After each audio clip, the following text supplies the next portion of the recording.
How a championship redefines the conversation around Jaylen Brown and Jayson Tatum. What can Luka Doncic learn from that? And when will the Lakers just announce JJ Redick as their head coach already? It's all right now on the Locked On NBA podcast.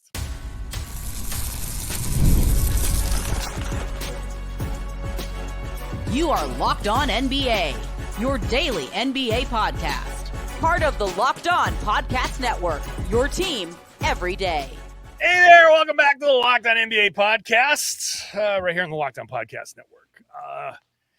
Just enjoying a little bit of downtime here. I'm sure we're ready to talk about the NBA draft. All things that are coming up on this Locked On NBA show, all the real important stories. Right, Jake? Oh, yeah, totally. I'm sure you've also gotten tons of sleep, haven't basically been up all night, have confetti, all around or anything like that. Yeah. All of that stuff. Welcome to the Locked On NBA podcast. I am host of the Locked On Celtics podcast, John Karalis. You find me on Twitter at John_Karalis. And I'm Jake Madison, host of the Locked On Pelicans podcast on Twitter at NOLA Jake. Is your background picture there for the people watching on YouTube when you took yourself? Yes. That's pretty cool. It is pretty cool. I'm not going to lie. I know people are going to hate me, and I've already got Dallas fans are going to hate you. Are going to. Already have for 2-3 weeks now. I appeared on the crossover edition between Locked On Celtics and Locked On Mavericks. I will say I was right. I was right about all of the things that I said. But this attitude right here did not ingratiate me with the Mavs faithful. So for those listeners who have no clue what's talking about, go look at some of the comments on the Locked On Mavs YouTube page for the shows that John has come on. And his look right here and also saying I was right is totally not going to infuriate them even more at all. Yeah, I mean, I might as well have a bottle of champagne in my hands right now. Yeah. And the goggles, which I should have swiped because they were all over the place. But, I didn't want to do that. Yeah, man, it's been fun. It's been fun. I was down there on the floor afterwards. I left the arena at like 5 a.m. It was a great kind of experience to cover a team that won a championship and to host a podcast that's a championship team's podcast. And it's a lot of fun. And I'm looking forward to hopefully doing it again as they run it back next year and all of that. Which is going to lead us into this discussion on this show that is brought to you by FanDuel. Make every moment more, championship moments even. Right now, new customers get $200 in bonus bets with any winning $5 bet. It's $200 in bonus bets with any winning $5 bet. Visit FanDuel.com/lockedon to get started. It's a great feeling to win a championship. And look, the discussion around Jayson Tatum and Jaylen Brown is completely redefined now. And it's one of the things like, you hear Tatum kind of going on his tour of, what are they going to say now between him and Jaylen Brown, being able to say, like, look, you said all of this stuff. We heard it. We processed it. We know why you said it. And here we are as champions. And as I've been saying, champions, the winners, you get to write history or rewrite history. And the one thing about Jaylen Brown and Jayson Tatum is, this run, this championship redefines the struggles that they've had as the adversity they had to overcome on their way to a championship versus what had been seen as failures. Yeah, absolutely. This is a results-oriented business. It's a rings culture, right? That's what defines you more than anything. Your challenges, your struggles, none of that matters. Just win the title, and then the narrative immediately changes. You've seen this for other people, right? Like, we talked about this a lot with the MVP discussion with Jokic. Voters weren't going to give him 3 in a row till he won the finals. He won the finals, and now he can win as many as he wants in a row, right? I immediately said after this that I think you're going to see Jrue Holiday win Defensive Player of the Year next year if he has a good, his normal defensive year, because now he's a 2-time champion and you just look at him differently, right? Yeah. Tatum, Brown, you said it perfectly. Those aren't failures. Those were adversity, struggles to overcome, lessons to be learned. That's only because they won. It's only because they won, right? Like, and that's the luxury of winning. It changes the past and it makes it look different.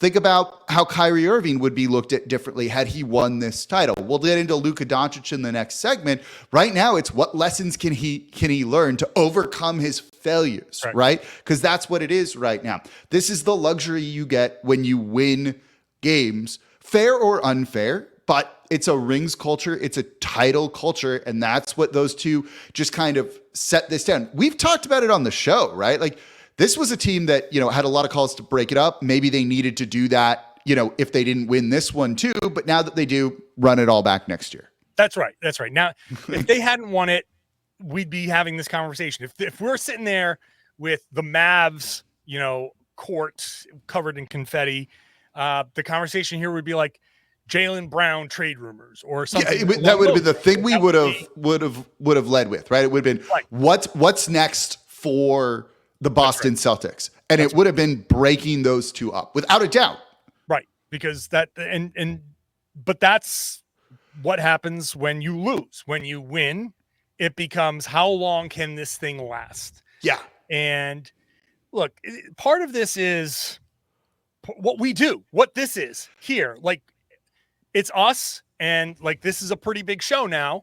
Not just for us, but like for everybody in the Locked On Podcast Network.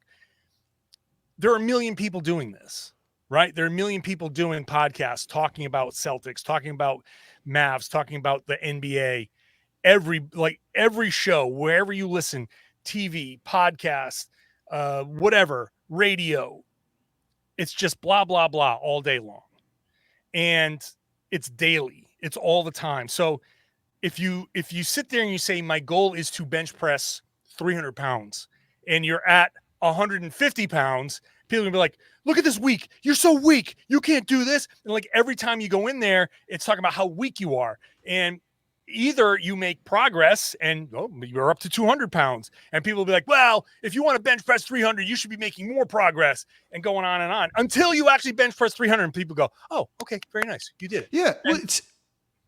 Yeah, that's how it goes, though. Not every industry, not everything is results oriented, but this one is.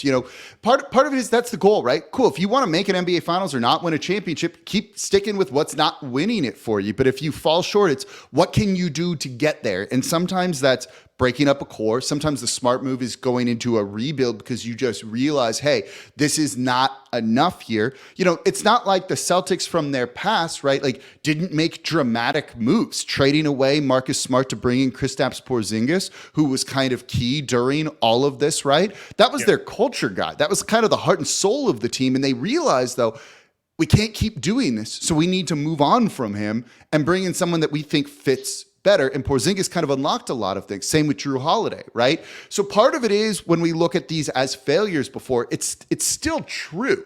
It's still true, but it was kind of a team-based thing versus an individual-based thing. But now that they've won, it just, as you said, it's the title of this. We reevaluate it, we reframe it, and now the narrative is completely different, and you get that benefit by winning.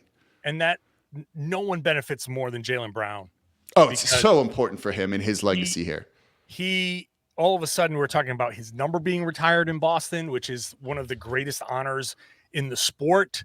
It's something that, he was a guy that looked at the Miami series from last year and said to us in the media at these finals, Jayson got hurt in game 7, and then it fell on me to win that game 7, and I couldn't do it. I failed, and I carried that with me. I carried that embarrassment with me. And now here he comes out. Beginning of the season, somebody on the Celtics social media team, who I don't think is there anymore, put out a video of him kind of like struggling a little bit with his left-hand dribble. And so he made it a point all season long. I'm telling you, I've never seen Jaylen Brown finish with his left as much as I've seen him finish with his left this season. I think it was a concerted effort. But he comes through. He has, I think, the best season of his career. He has the best playoffs of his career. And he ends up with Eastern Conference Finals MVP and NBA Finals MVP. That's a huge shift. Now he's seen as one of two pillars of a champion versus a guy that was on the potential trading block. Yeah, but that's also important given his contract too, right? He signed the richest deal in NBA history this last season. And at one point you're just Jaylen Brown's the guy getting paid the most money ever. Now, part of that's the nature of when your contract comes up and other things. We're going to have to carry this into the next segment here. So that's a factor in this too, right? When everyone signed up, kind of like keyed in on the salary cap and how much guys make, and that number is so public, right? And it's like, oh, he's overpaid, he's underpaid. You win a title, you can make as much money as you want, right. And that kind of goes away, especially winning finals MVP. Like, you could argue for his legacy, right? Like, this series was about legacies. Yeah. Luka, Kyrie, the Jays, right? The Celtics winning 18 titles and all that. Legacies were like genuinely at stake here. And the winner's legacy looks a whole lot better than the loser's. And that changes the narrative around people again, because it's rings with a Z culture. That's right. Now, Luka gets to be where Tatum and Brown were. And the discussion went from, is Luka the best player in the NBA, the best player in the world, to, what lessons can he learn? So let's talk about what lessons can he learn from this finals. Today's show is brought to you by eBay Motors. Passion, drive, and patience. That's the formula for winning championships. And it's also what keeps your ride or die alive. eBay Motors has everything you need to maintain your vehicle or fleet of vehicles if you're Jake Madison, and level it up to peak performance. Superchargers, roof racks, exhaust kits, LED headlights, and more. Whether you're into speed, power, or style, or all three if you're Jake Madison, eBay Motors has you covered. With over 122 million parts for your number one ride or die, you'll always find exactly what you're looking for. And with eBay Guaranteed Fit, your part is guaranteed to fit your ride every time or your money back, because with eBay Motors, you're burning rubber, not cash. With all the parts you need at the prices you want, it's easy to make your car the MVP and bring home huge wins. Keep your ride or die alive at ebaymotors.com. Eligible items only. Exclusions apply. eBay Guaranteed Fit is only available to U.S. customers. Thank you for making Locked On NBA your first listen every day. Go check out Locked On Sports Today, streaming 24/7 on YouTube and on the Amazon Fire TV channels app. All the big shows, this show, my Locked On Celtics podcast, any local podcast when they make a big move, it's on there. Real Talk on Locked On Sports Today. Real Talk, Luka Doncic. What a pivot in the conversation. Mavs make this run through the finals. By the way, let me just be clear. I know I was having some fun, and I'm having some fun playing up the Celtics thing. Let me be clear. Tons of respect for the Mavs. Tons of respect for the run that they made. Luka Doncic is potentially an MVP, and I would not be surprised if he wins multiple titles in his career. I think the moves that they made this over the course of the season were great, and I just think, yes, the Celtics were better, but the Mavs deserve a ton of respect for getting there. And you know what? No shame in how they played. They were just beat. And now Luka has to recover from that. And it's interesting that the conversation goes from one of the best in the world, which he still kind of is, but now it's like, well, is he in the kind of shape he needs to be in to make a full run? Is he can he stay healthy enough now? Is he in good enough shape to stay healthy? All of that stuff. And it's going to be an interesting lesson to learn from Tatum and Brown. Like, I feel like the way it should go is Luka feels the sting from this loss and says, okay, I thought I knew what it would take to win an NBA championship. I got here. It did not go well. Now I know. Now I know how to rededicate myself. Now I know where I need to go, how I need to prepare myself. I'm just going to go do it, and let's see where that goes. And I think if he does that, then the narrative, whatever negative narrative that exists now about Luka, will shift very quickly.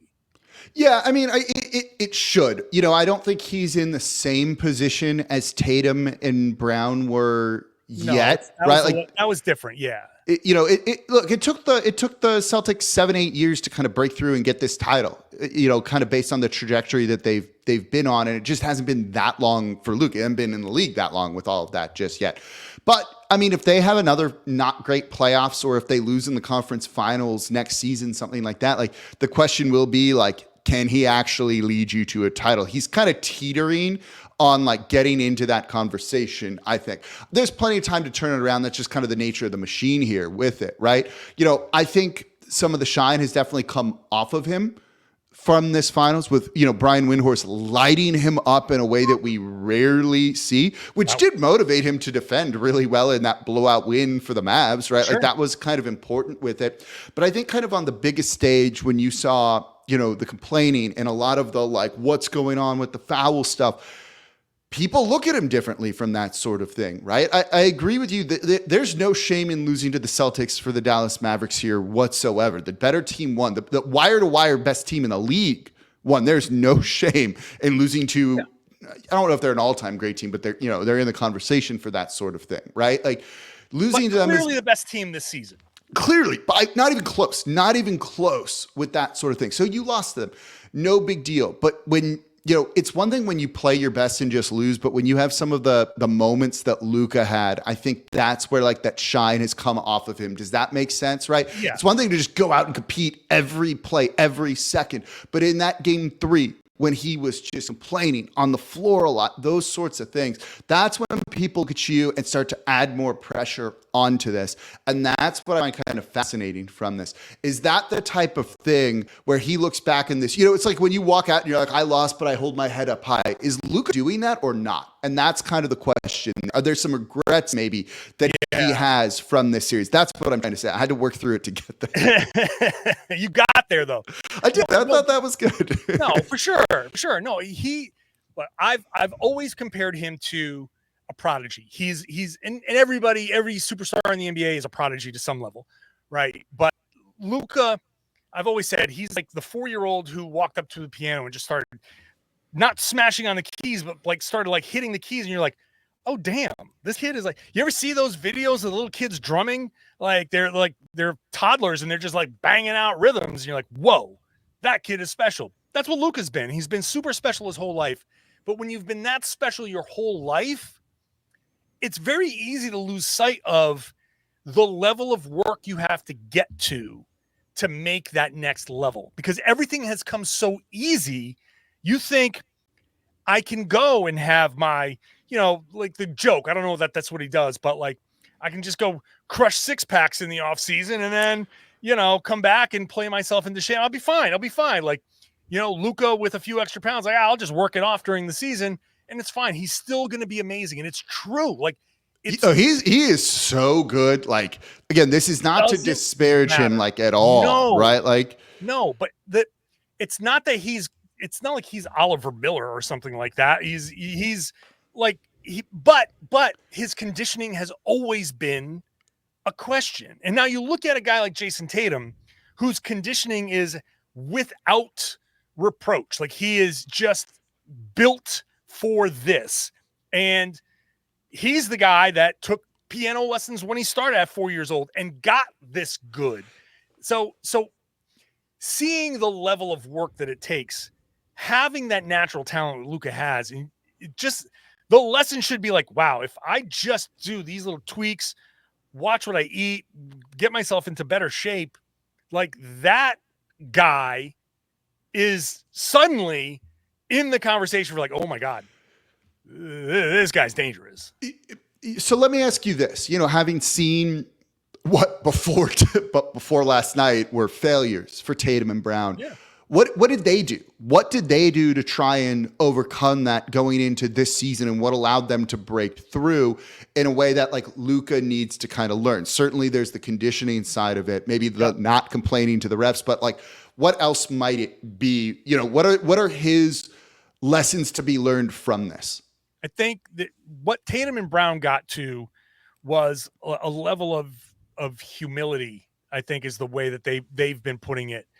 To understand, like, they were failing on their own. The problem in the 2 seasons that they didn't do it, the loss to Golden State in the finals and the loss to Miami in the Eastern Conference Finals last season, were largely because they tried to do it all and they failed. It wasn't their teammates not coming through. They couldn't do it. And this year they made it, I think, a concerted effort to be like, we're going to make it so our teammates are empowered. We're going to move the ball and use our gravity, our power, our star power to make those guys better, give those guys a shot. So they sacrificed to give. And look, it's also you definitely saw that with Tatum, particularly in the finals too, 100%. right? We talked about this last week. He wasn't having a good shooting game, but he was trying to make up for it in other ways and was willing to like not be the guy. He openly talked about, I don't care if I don't win finals MVP. I just want the ring. Yeah. And that's the thing. Like, and it helps that part of it is your GM has to be, on point. You have to have good teammates. Like, you just have to have good teammates. All of the talk centers around these one or two players. But the fact is, when you get better teammates, you're going to look better as a star. And that's how it's been across the board. So I think what Luka he's very much in tune to getting other guys. I mean, he does that. Yeah. But the whole thing is, it's not even about specifically what they did. I guess the real answer is and this is a very Joe Mazzulla answer, they looked at why they failed and fixed the why. They just said, it was us. We're the reason, because we tried to do too much and we didn't trust our teammates enough. That's not necessarily the Luka thing. Luka has to look at the why they failed. And you can say, well, I was hurt. Okay, yeah, that's part of it. But also, there were fourth quarters there where he ran out of gas because they made him work on both ends of the floor. And you can't be in a position where you're running out of gas. If you're going to be that heliocentric, you can't be the one running out of gas. You have to make sure you're making that commitment to your team. And for him, it's something different. And that's the whole thing. Examine the why and fix the why, whatever that is. And it's different for different people. Yeah, no, I agree with that. And I think you'll definitely see him do that. This is one of those things where if they win a title, right, we're going to look back on this and be like, oh, he learned what he needed to do, recommit. It'll completely change. If they keep losing finals and some of the same issues show up, that's how it'll be like, this is a failure. Can you win with him? Goes back to that. Win and you control the narrative. You said it in the beginning, right? You write the history at that point in time. Jayson Tatum's going to write his name on a big contract, the biggest contract for the second season in a row. A Celtic will get the biggest contract in NBA history. Another contract that is looking to be signed, JJ Redick as the coach of the Lakers. Which will happen first? Let's play a game when we come back. Today's show is brought to you by FanDuel. FanDuel is America's #1 sportsbook because they give you, a new customer, $200 that you can bet on anything you want in bonus bets. All you've got to do is win a $5 bet. You put $5 down on whatever, and it could have been on the Celtics, who were 6.5-point favorites going into last night's game. If you would put that down, they covered that very easily. You would have gotten $200 in bonus bets. And like I said, you can bet that on anything. You can go into the WNBA if you want to stick with the basketball theme, baseball, international sports, soccer, plenty around the world. There are golf tournaments. There's tennis tournaments. So go check it out. FanDuel.com/lockedon. FanDuel.com/lockedon. You sign up. If you're a first-time user, you make a $5 bet. You win. You get $200 in bonus bets. I would also recommend you use their tools to gamble responsibly. You can set your budget, set your limits. This way you can have fun. You know that you're only betting your disposable income, and you go have fun. Maybe you win a few bucks, but you got to do it at FanDuel.com/lockedon. It is America's #1 sportsbook. Thanks for making Locked On NBA your first listen every day. Go check out all of our Locked On local podcasts. Locked On Mavs, covering the Mavs in depth. Check out Jake's Locked On Pelicans getting ready for the draft. Check out Locked On Celtics. No, you probably don't want to check out Locked On Celtics right now. It's a lot of gloating. We pulled receipts on the Wednesday show. We had some fun with it. But if you're a Celtics fan and you haven't checked out Locked On Celtics, well, come on over or hate listen and call me arrogant in the comments. Whatever, won't be the first time. I am surprised that the Lakers don't have a head coach yet. Are you surprised, Jake? Yes and no. Yes and no, given the saga that has been well covered that we don't need to get into too much here. But oh boy, I mean, talk about a team that looks, before we even get into it, right? Like Celtics just won their record 18th title. And then the Lakers still don't have a head coach like a week away from the draft. And man, does that not look great to me. Yeah. Yeah. I feel like maybe the league is saying like, even if it's a foregone conclusion, which it sounds like it is, right? Like it sounds like it's Redick, right? Like you could have hired any JJ Redick. Right. There's no, the supposed reason he's not there yet is because they had to wait for the finals to end. Like you could have, if you want James Borrego as an assistant here in New Orleans, right? You could have hired him. There's no need to wait. They made the offer to Dan Hurley that's been reported and all of that. Like, yeah, there's only one reason to wait. And it's that your guy wasn't, or your current guy, I should say, is not available. Right.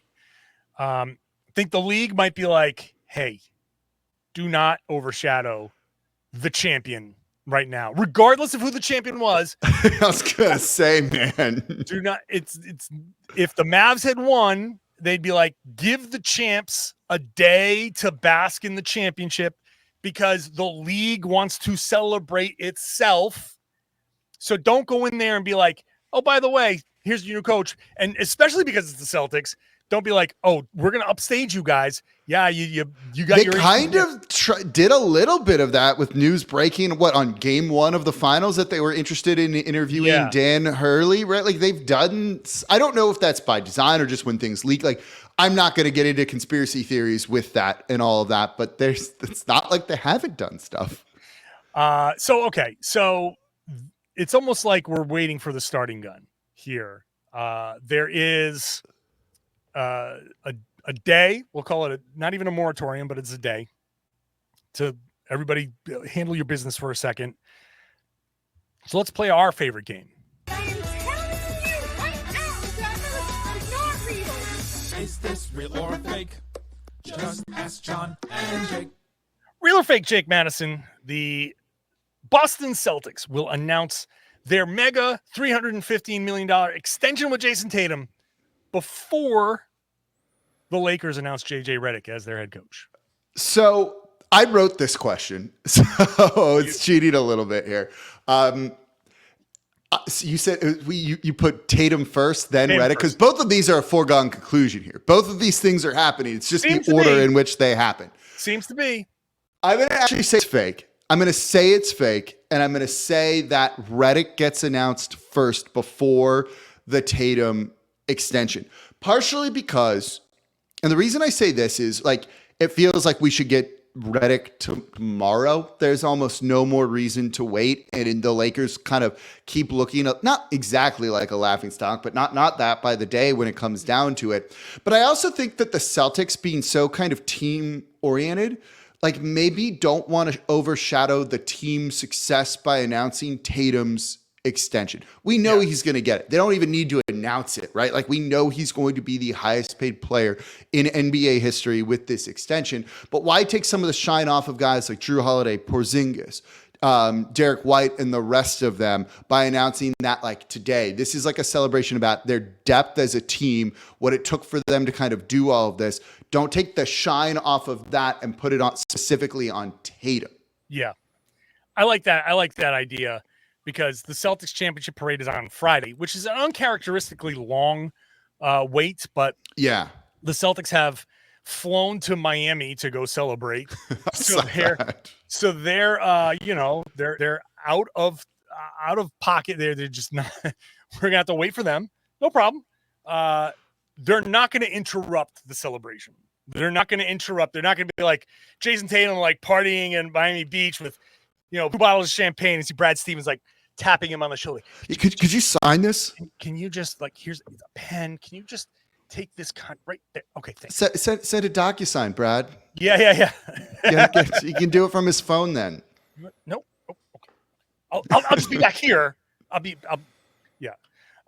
can. The image of Brad Stevens. It's actually really good. Like in the club, in a Miami club, like that would be hilarious. The Lakers are in a hurry to announce this. I feel They've got to get this done just to kill this conversation. Yeah. It feels like, right? Like to stop the narrative. And because Redick was announcing the game, you got to give him time to like sleep, wake up, fly cross country, sit there, sign it, do the whole thing, and like let this buffer of the championship. All right, okay, yeah, everybody's gonna talk about the champions for a day. Great, Lakers. We're gonna take our front pages now. Yeah, they want to take that back. Like they want to take that back. There is no doubt about that at all. Even if they just disrupt it for a day, I think they're going to be happy. Yeah. Just to kind of get that shine back on them. Which, look, I get it. It's your rival team. Do that. Like mess with them if you can. I kind of like that idea behind everything. That's fun. Spite is a strong motivator for people. Yeah, why not? It's the NBA. It's like the spite and the drama and the pettiness is part of the man. I think it's baked into the CBA. So do you have thoughts? Yeah, it's required in there. Do you have thoughts on Redick as the Lakers' future potential locked in head coach? Listen, he's shown an ability, like he knows the X's and O's. He understands. He has a good relationship with LeBron based on the podcast. So I mean, there's that. But the whole NBA head coaching is so different than other coaching because like Adrian Griffin was an excellent X's and O's guy. Like he knows more basketball. He forgot more basketball than I'll ever know. Right. But he couldn't last half a season with the Milwaukee Bucks. It's about developing the relationships. It's about not just being LeBron's best friend or whatever based on the podcast. That's going to be the reputation, whether it's true or not. He's got to like, what's his relationship with Anthony Davis? What's his relationship with Austin Reeves? What's his relationship with D'Angelo Russell? Like, what is his relationship with these guys? And how does he get these guys who might feel marginalized, these guys with big egos who are asked to do like sacrifice and do other things? Like, can he, and I'm going to use Joe Mazzulla as an example, Kristaps Porzingis comes in, is willing to take a back seat. Drew Holiday comes in, is willing to take a little bit of a back seat. Can he get that type of buy-in and chemistry? That relationship building starts with individual conversations. It starts with building a great coaching staff. So that's going to be super important. Who does he have on his staff? And it comes with just that front office and being empowered by them. So I have no doubt that JJ Redick is a smart, super smart basketball player. He seems personable enough. It's just a matter of, can he develop those relationships? And that's going to be hard. That's going to be hard because in that market with that scrutiny where like you don't really have a ton of margin for error pressure. Because LeBron's he'll get more, I think a little bit more margin for error leeway than maybe other coaches would, just because they fired so many recently. Like they almost have to like stick it out with him because it's such a bad look otherwise, but you never know that franchise and how they're run. Here's the key. Whatever it is, I don't know how it's going to look, but LeBron has to make some sort of grand gesture. He has to be the guy that says, I am going to sacrifice something, whatever it is, whether it's I will play center minutes or I will play a different role somehow. I will take in some capacity a step back to allow, maybe it's minutes or whatever it is. I'm not sure how it looks, but LeBron needs to do something kind of grand gesture to give Redick that kind of, that shine, that power. Like, I think back to when Kevin Garnett bought completely into what Doc Rivers was selling, and that made Doc Rivers a championship coach. Well, Doc has had struggles the rest of the way because no one's quite bought into him the way KG bought into him. And that's the difference. Like Doc, with all of his reputation in Boston, he won a championship because the best player bought in and in a big way. LeBron's going to have to do something to show the team, I am bought in a big way, and see if everybody else falls in line. And if that happens, then JJ is going to have an opportunity to succeed. We're going to find out soon because he's going to be announced probably any day now as the Lakers head coach because that's coming before the Tatum extension. Tatum extension is coming. Tatum extension is coming, but not before JJ Redick is announced. The end of the show is here. So I want to thank everybody for listening, for watching, for subscribing. getting into the YouTube comments, letting us know what you think there, and participating in the conversation. On Wednesdays, I got no more games to worry about, so I'm here for the duration here. Every Wednesday, we're the team.